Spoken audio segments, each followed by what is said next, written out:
mais uma vez, mais uma oportunidade de estar trazendo uma mensagem de Deus para os nossos corações. Eu vou convidar os irmãos para meditar comigo. São dois textos. O primeiro está em 1 Samuel, capítulo 7, versículos 1 e 2. 1 Samuel, capítulo 7, versículos 1 e 2.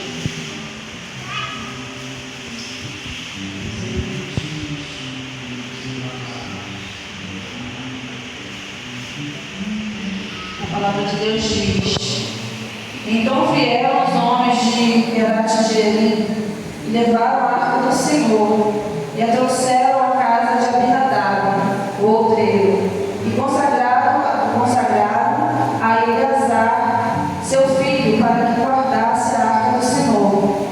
E sucedeu que desde aquele dia a arca ficou em Querate-Jearim em tantos dias que passaram até chegar 20 anos, e lamentavam toda a casa de Israel pelo Senhor. O segundo texto encontra-se no 1 Crônicas, capítulo 13, versículos 13 e 14. 1 Crônicas, capítulo 13, versículo 13 e 14. E diz assim a palavra do Senhor: Por isso Davi não trouxe a arca a si, a cidade de Davi, porém a fez levar à casa de Obed-edom, o geteu. Assim ficou a arca de Deus com a família de Obed-edom 3 meses em sua casa. E o Senhor abençoou a casa de Obed-edom e tudo quanto tinha. Os irmãos podem sentar em nome de Jesus. Irmãos, eu já tive a oportunidade de trazer uma mensagem baseada nesses dois textos. E ontem eu recebi o convite do nosso pastor, e eu também já tinha meditado novamente nessa mensagem para levar em uma outra localidade, só que Deus mudou a palavra em cima da hora, sabe? E eu fiquei assim, porque eu não estou acostumada com essa história de mudar a mensagem, né? Lembra que a gente falou sobre isso? E mudar a mensagem, né? Faltando 2 minutos para começar a... Mas foi bênção.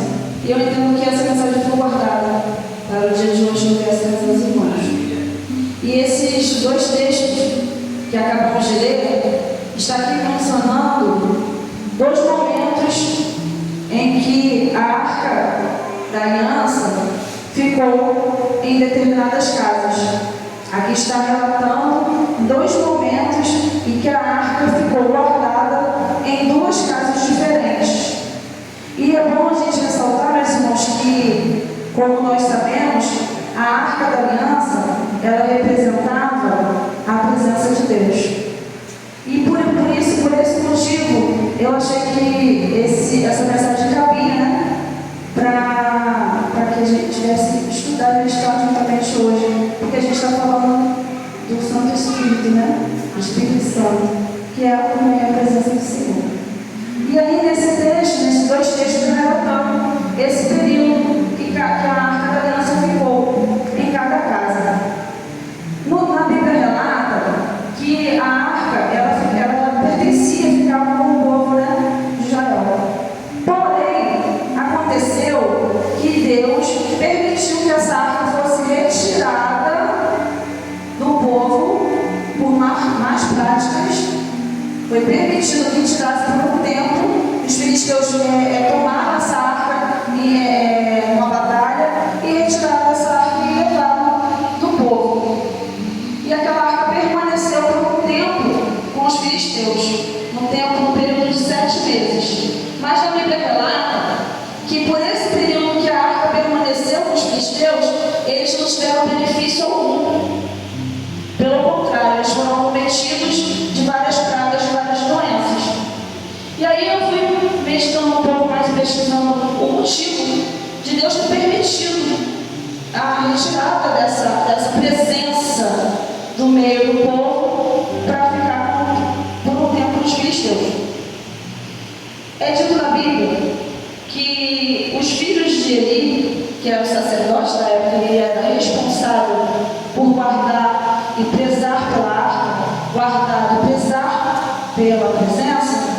estavam com más práticas e sendo pessoas responsáveis por guardar essa arca.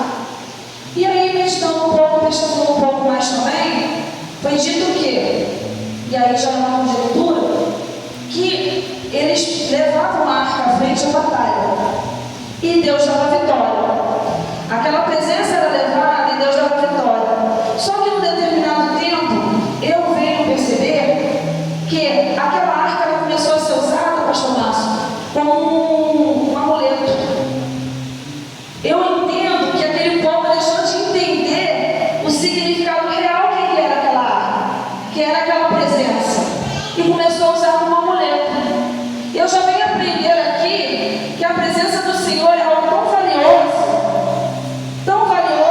que não vale para que eu use como um amuleto. Sabe, Gustavo? Às vezes eu vejo pessoas usando o nome de Deus para usar como ameaça. Não mexe com o ungido, não mexe porque eu sou filha do rei e tal.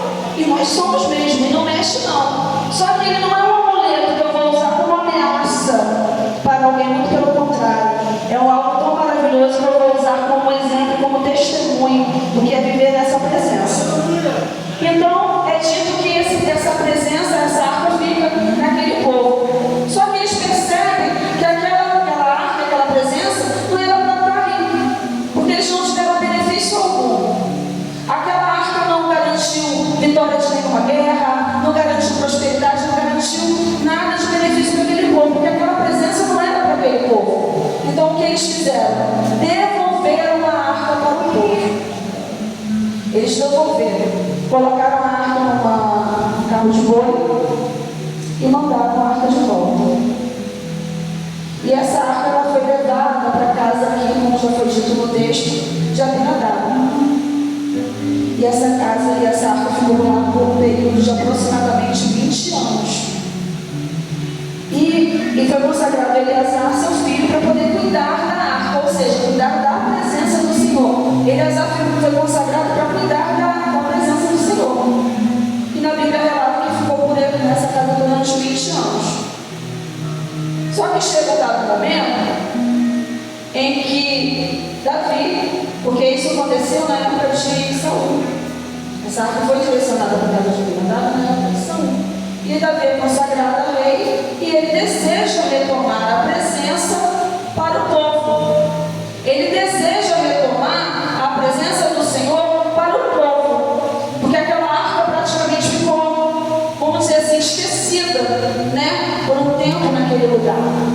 Só que o povo mesmo não esqueceu, porque no texto diz que lamentava toda a casa de Israel pelo Senhor. O povo sentia falta da presença. O povo desejava a presença.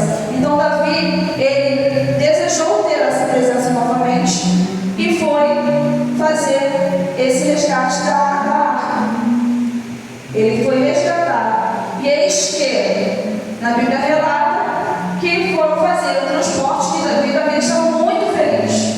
Ele estava muito feliz de que ele estava à frente, né, da comitiva, vamos dizer assim, dançando de alegria, porque ele estava resgatando a presença. Só que no texto relata que no transporte, na retirada dessa arca, para poder levar para a cidade de Davi, algo acontece. Né? Eles colocaram novamente, existe uma coisa, os filisteus eles mandaram a arca da dança num carro de boi, devolveram. E eles fazem a mesma coisa, eles pegam aquela arca, colocam no carro de boi para poder transportar a arca. Até diz, não sei se está no texto mesmo, mas diz que era um carro novo, aquela coisa toda, como se estivesse dando uma grande importância. Só que ao transportar a arca, nós bem sabemos o que aconteceu. Uzá, que era filho de Abinadab, né, quando aquele carro de boi, aquela carroça foi passando e passou por um buraco ou por uma pedra, trepinou e a arca ia cair ao chão. E Uzá foi provavelmente com uma boa intenção em apoiar aquela arca para que ela não viesse ao chão. Só que nós bem sabemos o que aconteceu com ele. A ira do Senhor veio sobre ele e ele morreu. E aí aquilo foi um alvoroço, né?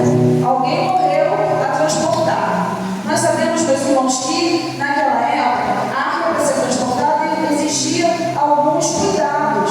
Ela não poderia ser transportada por qualquer pessoa. Não era qualquer pessoa que tinha autorização para tocar na arca. Tanto que ele foi consagrado Eleazar para cuidar. E também não era o costume, não era o certo, transportar de outra forma que não fosse nas costas, por pessoas consagradas a isso. Naquela época eram os levitas, que era da tribo, né, de Levi.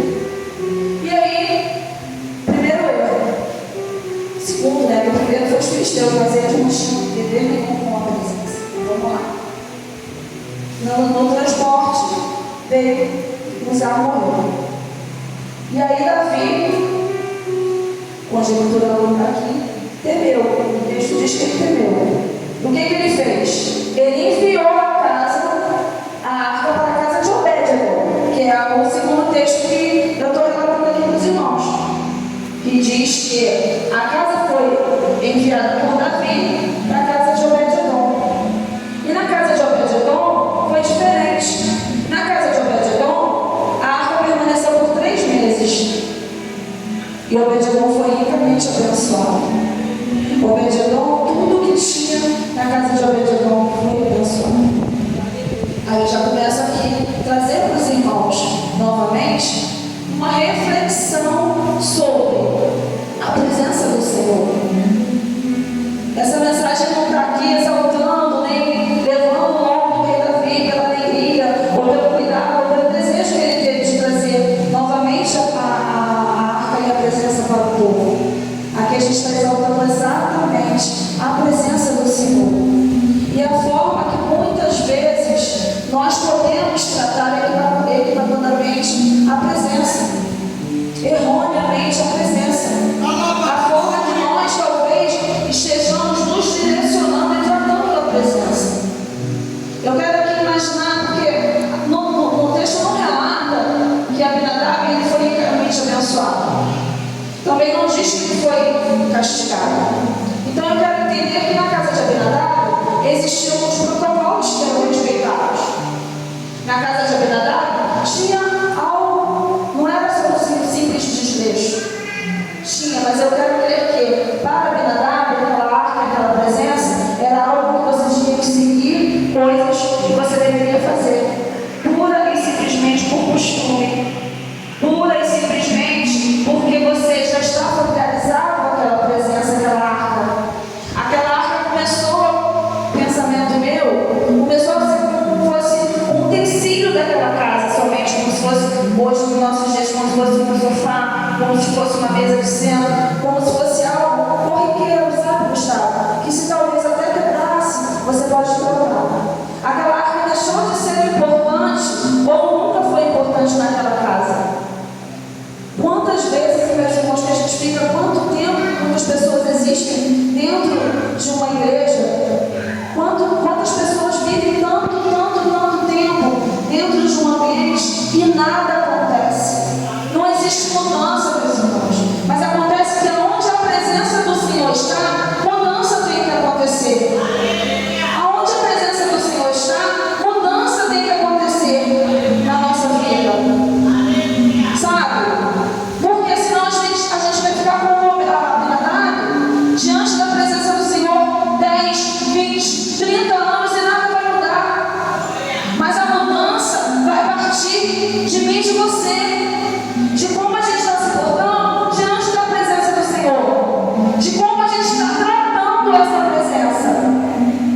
Porque a gente, como imaginar, meus irmãos, vamos nos colocar aqui nessa noite no lugar de casa. Vamos entender que hoje quem habita a presença do Senhor somos nós. Quem carrega a presença do Senhor hoje é cada um de nós.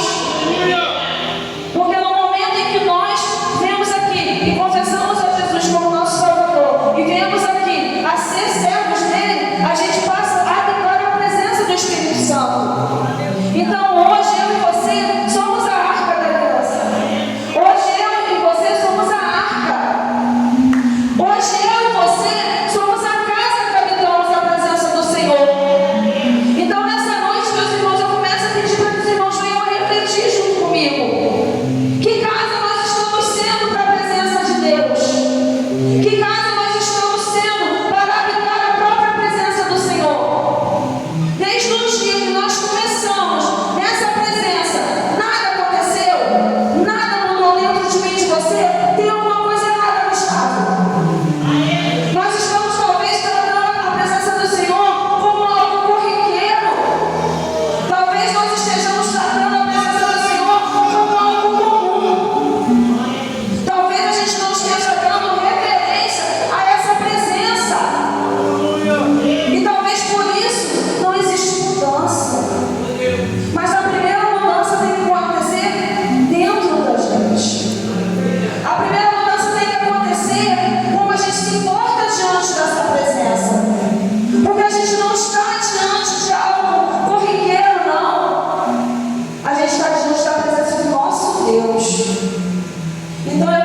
Aí eu vou relatar aqui na casa de Obed-edom. Aí eu já começo a imaginar como Obed-edom tratou aquela presença. Como Obed-edom fez para poder cuidar daquela presença. Aí eu já começo a imaginar Obed-edom separando o melhor cômodo da casa dele. Obed-edom era um homem muito pobre, meus irmãos. Mas eu já imagino ele colocando aquela arca no melhor cômodo da casa dele. E eu também venho entender que Obed-edom fazia parte dessa tribo, porque ele cuidou da presença e nada de mal aconteceu a ele. Então ele tinha autorização para tocar e para cuidar daquela presença. Então eu já imagino a forma que Obed-edom está tratando aquela presença e tratou aquela presença naquela época. Na Bíblia relata que após a retirada da arca da casa de Obed-edom, ele foi um dos incumbidos de cuidar da presença posteriormente. Davi retirou aquela arca e levou para a cidade. Obed-edom foi um dos que cuidou. Então eu quero entender que Obed-edom amou estar na presença do Senhor e não quis se ausentar mais dela. A presença ficou somente 3 meses na casa dele. Ele já tinha sido ricamente abençoado. Ele poderia pensar assim: então tá bom, eu já fiz o meu, já garanti o meu. Mas eu percebo que com essa ida dele para continuar cuidando, ele não quis se ausentar da presença. Meus irmãos, a presença do Senhor é algo muito rico para que a gente venha se ausentar dela, que a gente venha almejar sair dessa presença, que a gente não venha desejar permanecer. A presença do Senhor, meus irmãos, é algo tão maravilhoso, tão rico, que o Obed-edom não quis se ausentar.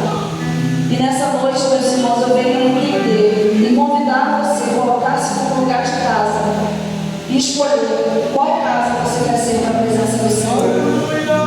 Qual casa que você quer ser na presença do Senhor? Você quer ser a casa de Abinadab como casa? Você quer ser como a casa de Abinadab? Você quer permanecer na presença sem fazer diferença? Mas já que a presença não vai fazer diferença, a presença faz diferença. Mas eu entendo no texto que a presença vai fazer diferença da maneira que você a recebe, que você a reverencia e a forma que você a ama. Então eu faço um convite nessa noite: escolha qual casa que você quer ser para a presença do Senhor. Você quer ser a casa de Abinadab que não fez mudança, não fez diferença nenhuma?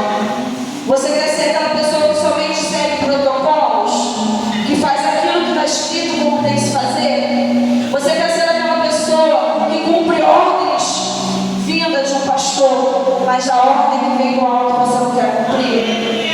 Você quer ser aquela pessoa que faz aquilo que te dizem que tem que fazer, mas aquilo que está escrito na palavra você não quer fazer? Você quer ser aquela pessoa que aparentemente cumpre aquilo que tem que se fazer? Porque se Abinadab, a família de Abinadab, estivesse fazendo tudo como se fosse para fazer, aquilo que aconteceu com Uzá não teria acontecido. Porque se ele estivesse fazendo de todo o seu coração, todo o seu cuidado, o filho dele não teria morrido. Porque se ele estivesse fazendo aquilo com amor, estivesse cuidando da presença com amor, ele não teria transportado a presença numa carga de carro de boi. Ele teria tido reverência com a presença.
A gente está oferecendo uma casa suja para o Senhor.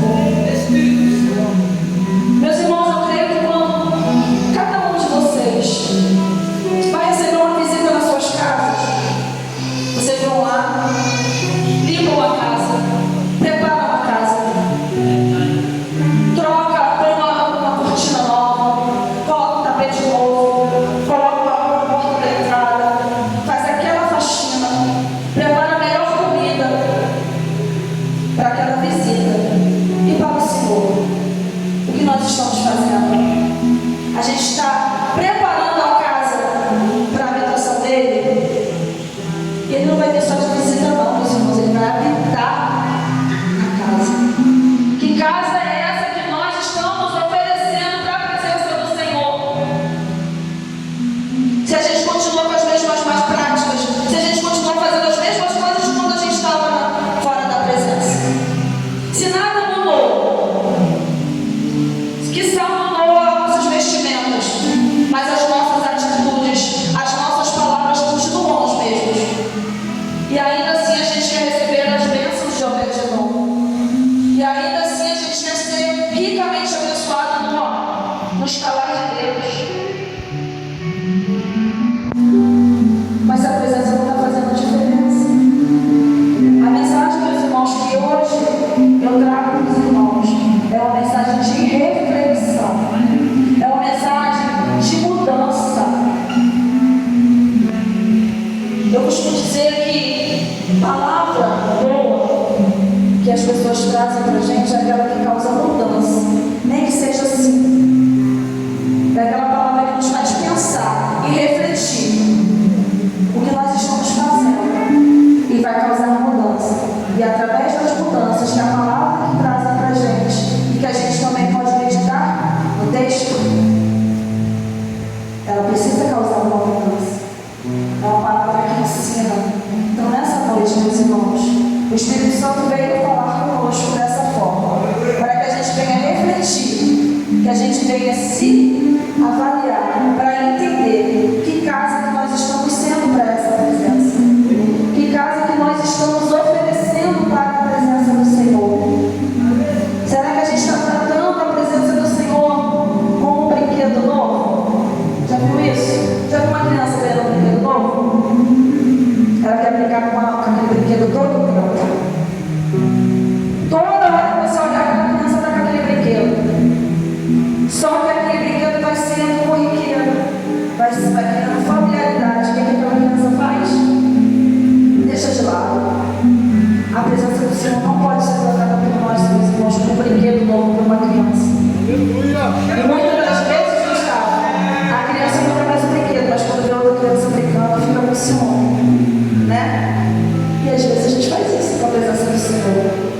A gente não quer nada, não oferece uma casa limpa, a gente não oferece nada para a presença, para receber a presença. Mas quando vê alguém fazendo algo diferente para o Senhor, fica enciumado, pensando.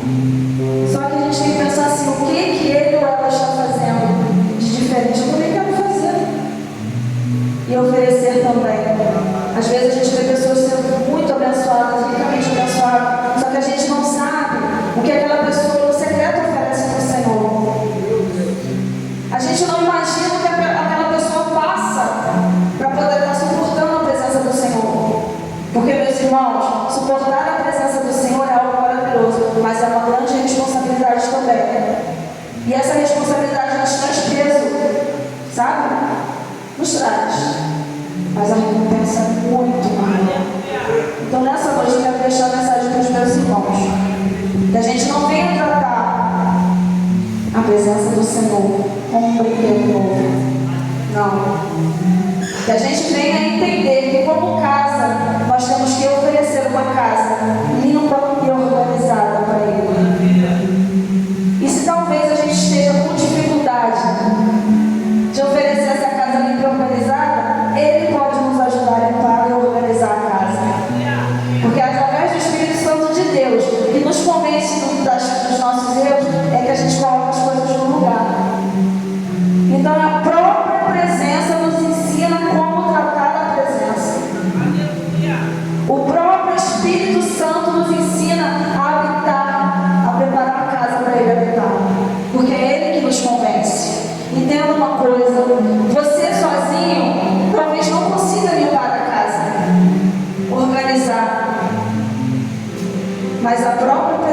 te ajudar e vai me ajudar a organizar a casa, para a gente estar apto a habitar a sua própria presença. Para a gente que a gente esteja apto a habitar a própria presença do Senhor. E essa presença que vai habitar em nós, meus irmãos, vai sair de nós para outros. Porque o nosso papel aqui nessa terra é esse: é levar a presença do Senhor para aquele que não tem, é levar a palavra do Senhor para aquele que ainda não teve a oportunidade. Só que a gente tem que estar com a casa limpa, arrumada e organizada, e ter reverência e ter amor a essa presença. E nessa noite eu quero agradecer a minha amiga